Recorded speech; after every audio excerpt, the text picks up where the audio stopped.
बरसात के बाद की नमी हवा में फैली हुई थी। दूर कहीं मेंढकों की आवाजें सुनाई दे रही थी, लेकिन उस देवपुर गांव की गलियों में सन्नाटा था। घरों के दरवाजे बंद थे, खिड़कियों पर मोटे पर्दे लटकाए गए थे। कोई भी इंसान रात को बाहर निकलने की हिम्मत नहीं करता था। यह था देवपुर गांव, एक ऐसा गांव जिसके बारे में कहा जाता था कि यहां सदियों पुराना श्राप है। गांव के बुजुर्ग कहते थे, जो इस श्राप को तोड़ेगा उसकी मौत निश्चित है। वे बताते थे कि यह श्राप इतना गहरा है कि इसने गांव की आत्मा को भी जकड़ रखा है। कहानी शुरू होती है करीब 100 साल पहले। देवपुर गांव के बीचों बीच एक विशाल बरगद का पेड़ था। यह पेड़ गांव की पहचान था और एक अजीब सी ऊर्जा का केंद्र भी। उसी पेड़ के नीचे हर साल एक बलि दी जाती थी। गांव वाले मानते थे कि अगर ये बलि न दी जाए तो पूरा गांव बीमारियों और मौत से भर जाएगा। ये बलि गांव की सबसे पवित्र मानी जाने वाली देवी को प्रसन्न करने के लिए दी जाती थी, ताकि गांव में सुख समृद्धि बनी रहे। लेकिन एक दिन एक साहसी युवक, जिसका नाम रमन था, उसने इस कुप्रथा का विरोध किया। रमन गांव का सबसे पढ़ा लिखा और जागरूक युवक था। उसने गांव के मुखिया और सभी बुजुर्गों को समझाने की कोशिश की। निर्दोष की बलि देना पाप है। यह हमारी संस्कृति नहीं हो सकती। यह देवी को प्रसन्न करने का तरीका नहीं है। यह तो सिर्फ डर का व्यापार है। उसके शब्दों में इतना बल था कि कुछ युवा उसके साथ हो लिए और उन्होंने मिलकर बलि रोकने का फैसला किया। उस रात बलि रोक दी गई। गांव के कुछ लोग रमन के पक्ष में थे, लेकिन ज्यादातर लोग डर और परंपरा के दबाव में थे। वे रमन को चेतावनी दे रहे थे कि वो गांव को एक बड़े संकट में डाल रहा है। अगले ही दिन उनकी आशंका सच साबित होने लगी। अगले ही दिन पूरा गांव अजीब घटनाओं का शिकार होने लगा। खेतों की फसलें, जो एक दिन पहले तक हरी भरी थीं, रातों रात सूखकर भूरी हो गईं। तालाब का पानी, जो गांव के जीवन का आधार था, काला पड़ गया और उसमें से एक अजीब सी बदबू आने लगी। और सबसे भयावह बात यह थी कि गांव में एक एक करके मौतें शुरू हो गईं। लोग रहस्यमय ढंग से बीमार पड़ रहे थे और उनकी मौत हो रही थी। डॉक्टर या वैद्य किसी को भी बीमारी का कारण समझ नहीं आ रहा था। गांव वालों ने गुस्से में रमन को ही इसका दोषी ठहराया। उनकी नजर में रमन ने देवी को नाराज कर दिया था और अब देवी उनके जीवन का हर सुख छीन रही थी। गुस्से में बेकाबू होकर उन्होंने रमन को पकड़ लिया। गांव के मुखिया ने फैसला सुनाया, तुमने हम सबको मौत के मुंह में धकेल दिया है। इसका प्रायश्चित तुम्हें करना होगा। उन्होंने रमन को गांव के बरगद के पेड़ के पास ले जाकर उसे मार डाला और उसके शव को पेड़ के नीचे दफना दिया।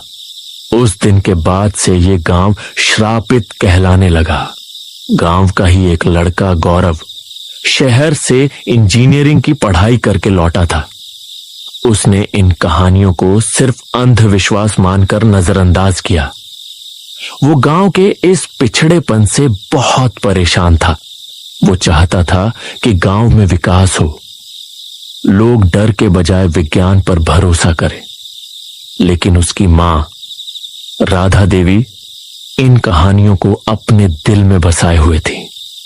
एक रात जब अमावस्या का घना अंधेरा पूरे गांव को निगल रहा था, राधा देवी ने गौरव से कहा, बेटा, रात को बाहर मत निकलना। आज अमावस्या है और इस रात गांव का श्राप सबसे ज्यादा जिंदा हो जाता है। उनकी आवाज में डर और चिंता साफ झलक रही थी। गौरव ने हंसकर कहा, माँ, ये सब तुम्हारे डर की बातें हैं।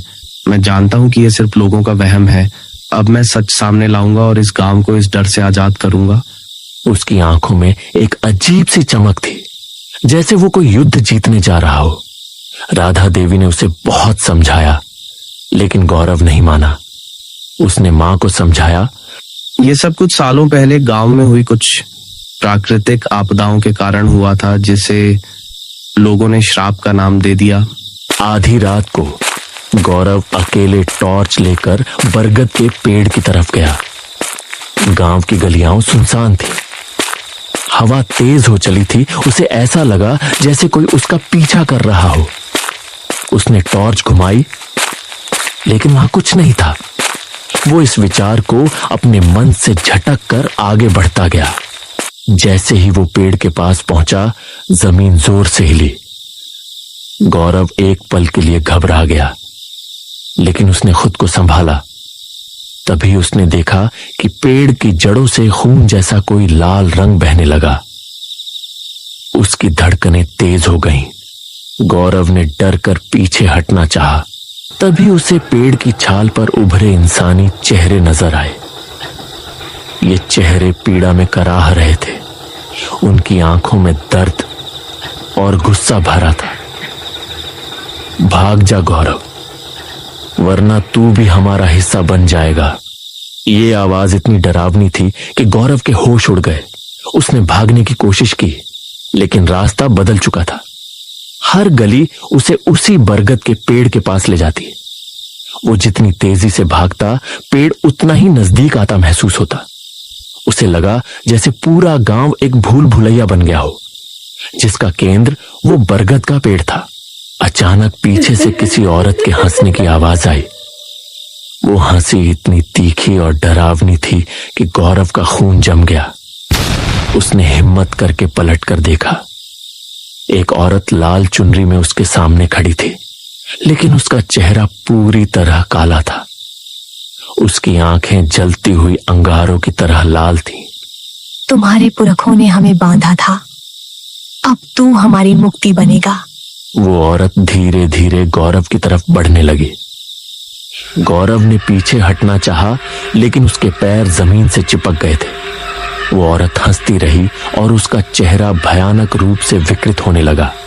सुबह गांव वालों ने देखा, गौरव उसी बरगद के नीचे पड़ा हुआ था।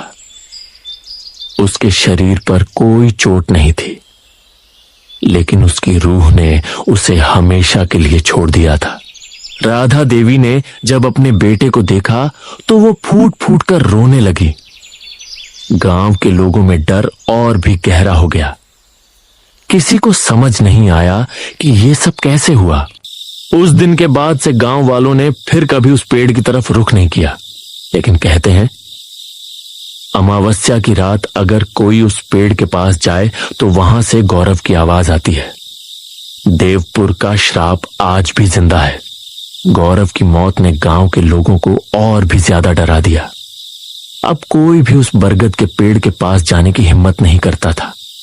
लेकिन कुछ लोगों ने यह भी देखा था कि गौरव की मौत के बाद गांव के तालाब का पानी फिर से साफ हो गया था और कुछ खेतों में फसलें फिर से उगने लगी थी।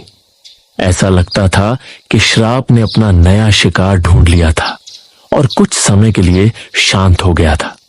पर क्या यह शांति हमेशा रहेगी, ये कोई नहीं जानता था। गांव में हर साल कोई न कोई अमावस्या की रात को गायब हो जाता था और अगली सुबह उसकी लाश बरगद के पेड़ पर मिलती थी। ये श्राप सिर्फ रमन की मौत का नहीं था, बल्कि गांव के लोगों के डर और अंधविश्वास का भी था। वे डर के कारण एक ऐसे चक्र में फंस गए थे जिससे बाहर निकलने का कोई रास्ता नहीं था, और हर नया शिकार इसी चक्र को और मजबूत करता था। ये कहानी सिर्फ एक श्राप की नहीं थी, बल्कि हमें यह भी सिखाती है कि अगर लोग डर में जीते हैं तो उनका डर ही सबसे बड़ा दुश्मन बन जाता है। क्या कोई भविष्य में आकर इस श्राप को तोड़ पाएगा, या देवपुर गांव हमेशा के लिए अपनी इस डरावनी पहचान के साथ ही रहेगा?